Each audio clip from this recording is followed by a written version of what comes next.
क्योंकि इस बीमारी में सिर्फ जोड़ों पे असर नहीं होता, सोजिश के अमल की वजह से दिल के अटैक का भी बायस बनती है।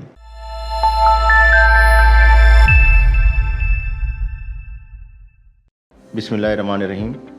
मैं doctor Saadatullah Malkani, consultant rheumatologist और फिजिशियन। मैं आपको आज रोमेटॉयड अर्थराइटिस, जिसको आम ज़बान में गंठिया कहते हैं, उससे मुताल्लिक मुख्तसरन कुछ बताना चाहता हूँ।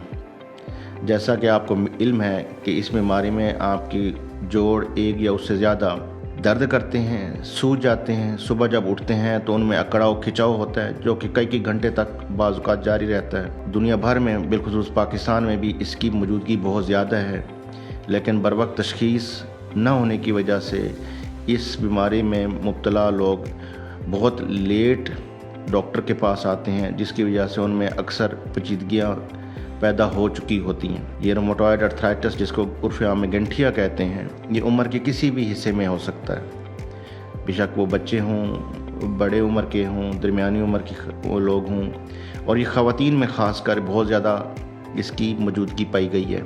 सबसे पहले अहम जो चीज़ ये है कि हमने इस शोबे से मुतल्लिक जो स्पेशलिस्ट हैं, जिनको रोमेटोलॉजिस्ट कहते हैं, इस बीमारी में मुब्तला कोई भी शख्स या किसी भी उम्र के हिस्से में हो, उसको भेजना है ताकि वहाँ पे उसके प्रॉपर टेस्ट भी हों, तशख़ीस भी हो और इलाज भी शुरू किया जा सके। तो टेस्ट जो हैं वो बुनियादी तौर पे हम मुख्तलिफ़ सोजिश के कुछ टेस्ट करवाते हैं, कुछ गंठिया से रिलेटेड टेस्ट करवाते हैं। आम रूटीन में ये समझा जाता है कि जिसमें भी RA फैक्टर मुस्बत आ जाए उसको गंठिया है। ये बात सही नहीं है, क्योंकि मैंने पहले बता दिया है कि गंठिया जो होता है उसमें मुख्तलिफ़ अक़साम भी हो सकती हैं। तो अर्थराइटिस की मुख्तलिफ़ किस्में हैं, जिसमें RA फैक्टर मुस्बत भी हो सकता है, मनफी भी हो सकता है। तो इसके अलावा एक्सरे हैं, जो कि बाज़ औक़ात जो इस शोबे के स्पेशलिस्ट होते हैं जो करवाते हैं। हाथों के एक्सरे हो गए, पैरों के एक्सरे हो गए, छाती का एक्सरे हो गया। और इसकी रोशनी में जो रोमेटोलॉजिस्ट होता है वो फ़ैसला करता है कि इस मरीज़ को अद्वियात कौन सी शुरू करवानी है और कितनी मिक़दार में शुरू करवानी है। चूँकि ये दायमी मर्ज़ है तो इसका कोई कोर्स नहीं है, यानी इसकी कोई फ़िक्स मियाद नहीं है। यानी मरीज़ को ये पहले से नहीं बता सकते कि उसने कितना अरसा इसकी दवाई खानी है।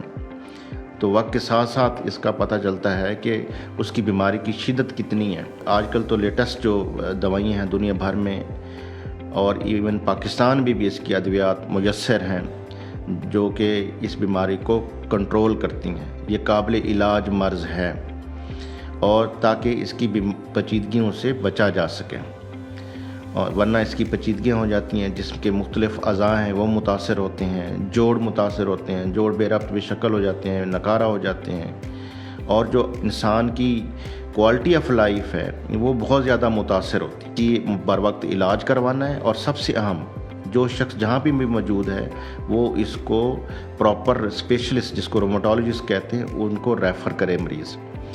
और इसमें जो अद्वियात हैं वो आपको मैंने बता दी हैं, वो लेटेस्ट पाकिस्तान में और दुनिया भर में अवेलेबल हैं।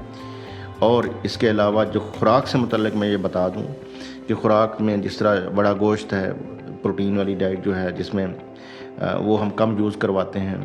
तो अपनी एक्सरसाइज करें, वज़न कम करें। जो फिजियोथेरापी है, जो एक्सरसाइज है, जिन लोगों ये बीमारी मुब्तला हो चुके हैं वो प्रॉपर फिजियो करवाएं ताकि उनकी एक्टिविटी बेहतर हो। क्योंकि इस बीमारी में सिर्फ जोड़ों पे असर नहीं होता, इस बीमारी की वजह से आपके दिल का अटैक भी हो सकता है, क्योंकि ये सोजिश के अमल की वजह से दिल के अटैक का भी बायस बनती है, और भी अज़ा मुतासर हो सकते हैं इसके। तो आपने इसकी बर वक्त तशख़ीस करवानी है ताकि इसका बर वक्त इलाज किया जा सके। इस सिलसिले में अगर आप मेरी कंसल्टेंसी या चेकअप चाहते हैं तो आप आपके मुआलिज से रब्ता करें।